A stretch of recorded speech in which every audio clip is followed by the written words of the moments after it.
अस्सलाम वालेकुम। कैसे हैं आप सब लोग। मैं भी ठीक हूँ। सर्दियाँ शुरू हो रही हैं और खांसी ज़ुकाम बच्चों बड़ों को बहुत आजकल हो रहा है।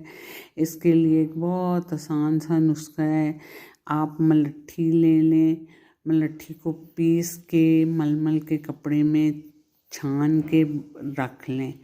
और मलट्ठी इतनी महंगी भी नहीं आती है, आप आराम से इसको एक दफ़ा कर लेंगे, आपकी सर्दियाँ आराम से गुजरेंगी।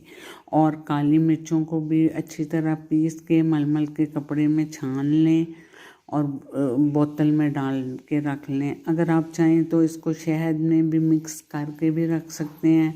इसके लिए आपको 4 से 6 टेबल स्पून शहद के लें, उसमें हाफ़ टी स्पून मलट्ठी और हाफ़ टी स्पून काली मिर्च मिक्स करके रख लें।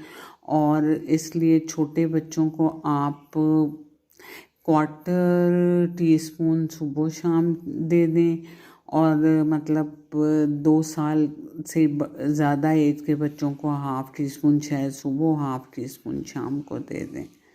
ये बहुत सही है और बच्चों की इससे नज़ला ज़ुकाम से भी बचे रहेंगे और आपकी सर्दियाँ भी ख़ासतौर पे मदर्स की सर्दियाँ आराम से गुजरेंगी, जो बच्चों को हर वक्त डॉक्टर मेडिसिन के चक्करों में ही रहती हैं।